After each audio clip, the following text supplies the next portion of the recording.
I think artificial general intelligence has to be seen in terms of an ecosystem and not as a tool. If you hear what Imad Mustaq of Stable Diffusion had to say, he said this is the most definitive change in providing a creative tool.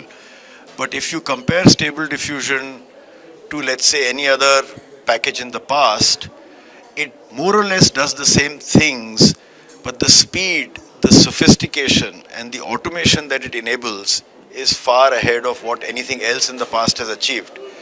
So, on the one hand, campaigns may not have been developed solo by the use of artificial general intelligence, but in a narrower sense, those tools are already making a difference. Let me give you an example.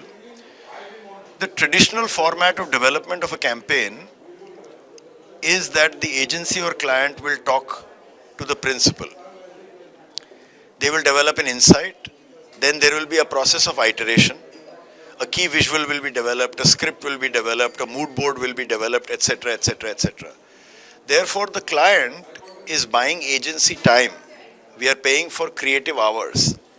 Today, those iterations will get cut because the first renditions will be developed and can be developed more productively, more effectively with use of AI tools. So very soon, people will start paying for end outcomes rather than the process and the time it takes. Another thing is in visualization. Earlier, visualization used to happen in the mind, then it used to get translated into objects. Then those objects were used iteratively. Today, the degree of sophistication in the first iteration itself is much higher. Then, in the realm of customer experience, what you show to customers, what you test, what is proven to be efficient and effective, can be done at much faster speed and with a much greater array of actual campaign artifacts. All of these things are already happening. They are not evenly distributed. So people don't realize, and nobody can say this is a campaign that has been made only and only by use of AI. And that may not happen because the use of human interface, the use of human application of insight, human creativity will still be critical, except that it will ride on top of what AI enables. So things will become even better, even faster, even cheaper. It is true that in a cookie-less world, there will be a lot of pressure on marketers to stay in touch with their community of existing users, owners, consumers, and intenders.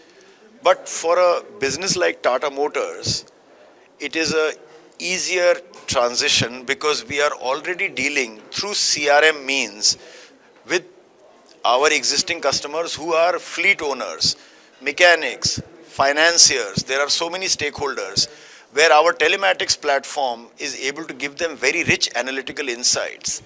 Riding on top of that is a permission marketing modality. So they will happily do a handshake with us to share that information, and on that we can create value stacks which are of mutual benefit. So the end of the cookie era is more difficult to imagine in those categories where programmatic advertising and interactions with customers would happen on impulse or once or infrequently. In our business, where a truck or a bus stays in a fleet for several years, annual maintenance contracts are drawn up, spare parts are bought, servicing is done. There, the relationship is much tighter, much more collaborative. So for us, that transition will be much easier. The biggest consumer trend that impacts us all, irrespective of category, vertical or industry, is the ability of the consumer to interact with you digitally. We are living in a glittering world of glass. The most frequently encountered screen is the mobile handset. In the last 10 years, the world's population of mobile phones has gone from 1 billion to 4 billion. India alone has 1 billion cell phones that provide the cheapest access to the internet. So the collection of people, the ability to connect dots, their ability to create, share, become influencers, do peer influencing, be active members on social media communities, means that the consumer journey has become increasingly digital, and therefore marketing is also shaping out digitally. Last year was the first year that global advertising revenues reached $1 trillion. $700 billion out of that were digital advertising. So, marketers today live in an increasingly digitally intermediated, algorithmically run world. And the faster we adapt to that reality, the more effective we will be as marketers. The second major change has been the arrival of influencers. Earlier, if you had to publish in a magazine, you had to know the magazine editor. If you had to write a book, you had to know a publisher. If you had to become a fashion designer, you needed to know the organizers of fashion shows. There were tastemakers and gatekeepers. In a digital era, everybody has easier access, everybody has easier entry.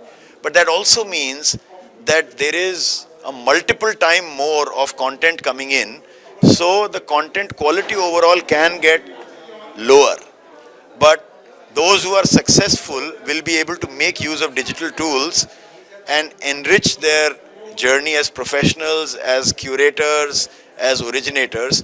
So the digital influencer, and it means you and me as well, because we also in our lives as consumers, as citizens, as voters, as observers of society, we are also influencers. We also are equipped with cell phones. So this has become the number two change. Last but not the least, people are ready to judge you instantly. Today, even when you're ordering pizza from a restaurant you don't know, you check the rating that it has. These three are significant changes in my mind.